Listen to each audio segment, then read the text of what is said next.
የመጀመሪያው ጥያቄ በቴክስት የመጣልኝ ተሐጁድን ቢድዓ ነው የሚል ነገር እየሰማን ነው። ምን ማብራሪያ ይሰጡናል? الذي يقول التهجد بدعة هداه الله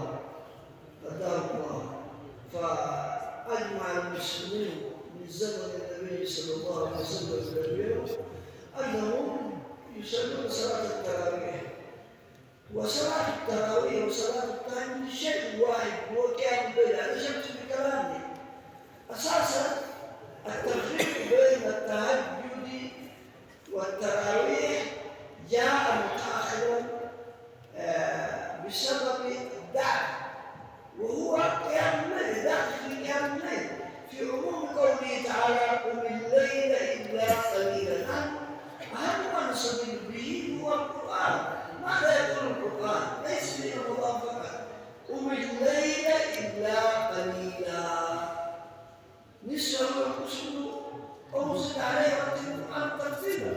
ثم يقول إن ربك يعلم أنك تقوم أدنى من ثلثي الليل نصفه وثلثه وطائفة من الذين معك. المستحق لمن استطاع أن يقوم الليل كله إلا قليلا. هذا نص القرآن. كيف يكون بدعة ما يقوله القرآن؟ ثم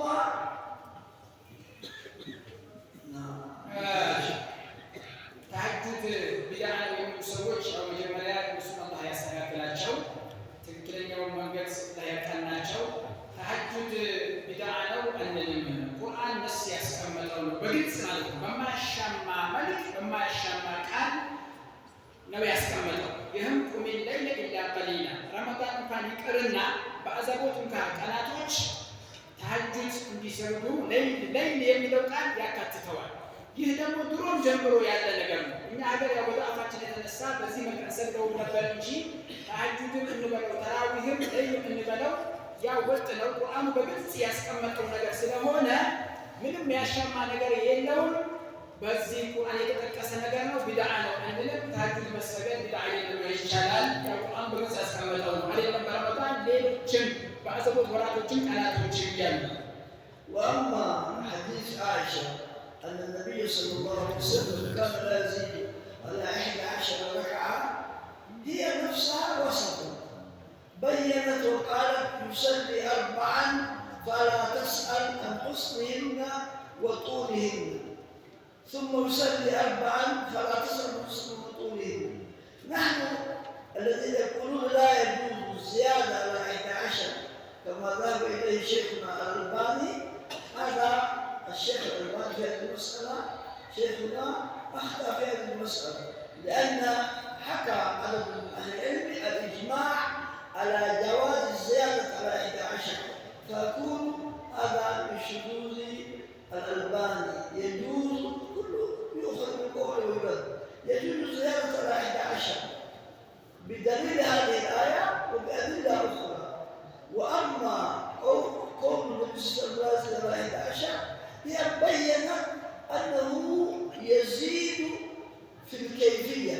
نحن هنا عندنا أمران، الكيفية والعدد. الآية 11 نعم، لكن ما هي الكيفية؟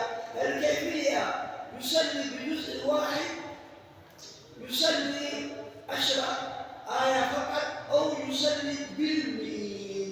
يصلي النبي صلى الله عليه وسلم الركعة الواحدة ب100 ب200 الركعة الواحدة نفسها.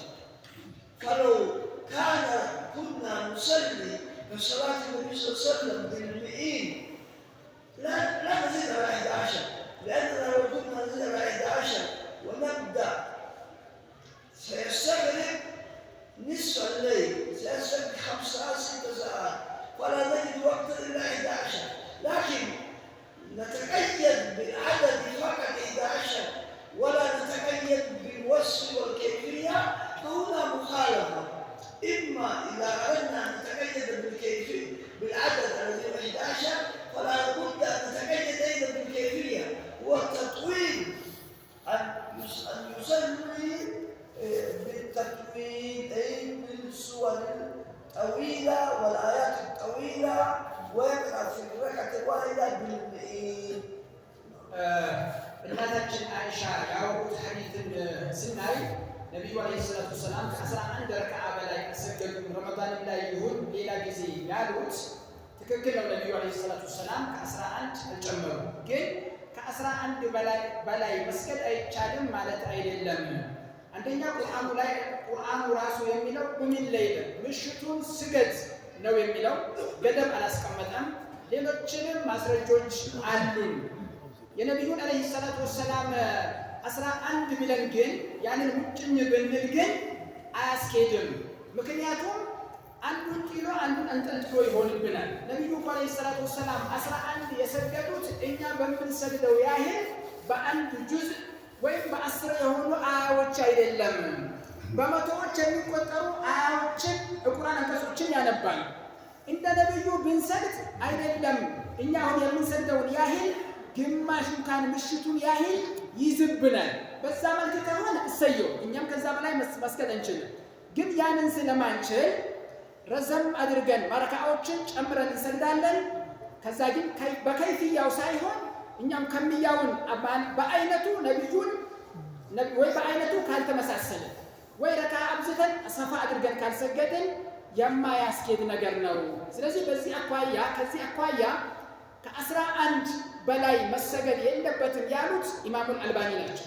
ኢማሙል አልባኒ ደግሞ ወጣ ያሉበት መስአላ ነው። ሌሎችን የተለዩበት እጅግ በጣም በርከት ያሉ አህለል ዒልሞች እንደውም ኺላፍ የለውም የሚለውን የዘገቡና ያስተላለፉ አሉ። ከዚህ አኳያ ግራ ሊያጋባን አይገባም፣ ስጋት አይግባን፣ በዚህ መልክ መስገድ እንችላለን እያሉ وصف صلاة النبي صلى الله عليه وسلم عبد الله بن مسعود وحذيفة. عبد الله بن مسعود يقول: صليت خلف النبي صلى الله عليه وسلم في إحدى الليالي فبدأ بالبقرة، فقلت لما يأتي إلى النصف يركع، لم يركع، بل يقول قلت في نفسي أنه عندما يأتي إلى النهاية يركع، لم يركع، فيقول حتى هممت أن أتركه، هممت بالسوء. ثم بدأ النساء، ثم قرأ على عمران في الركعة الواحدة. النبي صلى الله عليه وسلم قرأ البقرة والنساء وآل عمران في ركعة واحدة. أخبر بذلك ابن مسعود. በደንብ ግልጽ ለማድረግ ነብዩ ያስበዚህ ነው ሰምቶ ነበር ስንል አንድ ምሳሌ እናንሳላችኋል። ታላቁ ሰሃቢ አብዱላህ ኢብኑ አባስ ከዕለታት አንድ ቀን ነብዩ ቤት አድረው ነብዩ ለሰላት ኢብኑ መስዑድ አድረው ተከተሏቸው። ነብዩ አለይሂ ሰላቱ ወሰላም ተከተሏቸው። ሱረቱል በቀራን ጀመሩ። አንድ ረካዓ ነው አሁን ላይ ያሉት። 100 ሲደርሱ ይሄን ቦታ ሲደርሱ ሩኩዕ ያደርጋሉ እያሉ ቀጠሉባቸው። ሱረቱል በቀራን ጨረሱ። አንድ ረካዓ ላይ ነው፣ ልብ በሉ። እንደገና በዛችዋ በአንዷ ረካዓ ሱረቱል ኒሳእን ጀመሩ። አለ ኢምራንንም ጨረሱ። እኔ መሃል ላይ ላቋርጥ ወይ ወንጀል እስከሚያስብ ድረስ ነብዩን ትቻቸው ልቀመጥ ወይ እስከሚል ድረስ እስቲ ማን ነው ይሄን የሚችለው? ይሄን ያህል ነው ማስረዘም ስንል ይሄን ያህል አስረዝመው ነበር የሚሰግዱት ነብዩ አለይሂ ሰላቱ ወሰላም።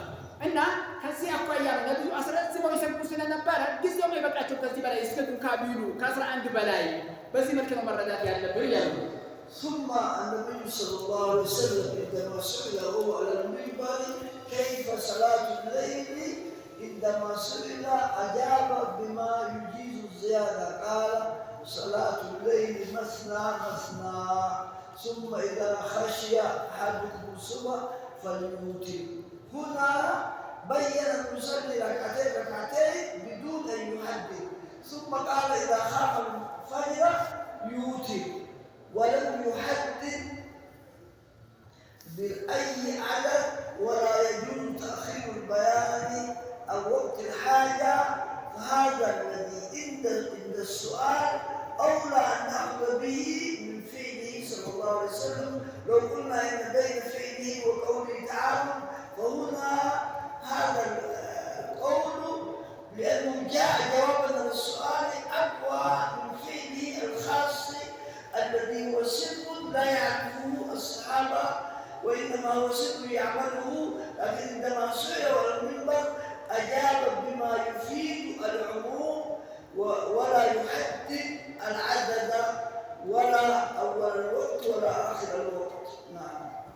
ሌላው ነቢዩ ዓለይሂ ሰላቱ ወሰላም ስለ ሰላተል ለይል ምሽት ላይ ስለሚሰገድ ሰላት ሲጠየቁ እንዴት እንስገድ ተብለው ሚንበር ላይ ባሉበት ሲጠየቁ ሁለት እያደረጋችሁ ሲገዱ ነው ያለው። ሁለት የሰገድ እያሰላምት ሁለት የሰገድ እያሰላምት ይሄን ያህል ከሰገድክ በኋላ ከዛ በላይ እንዳትጨምር አላሉ ነቢዩ ዓለይሂ ሰላቱ ወሰላም።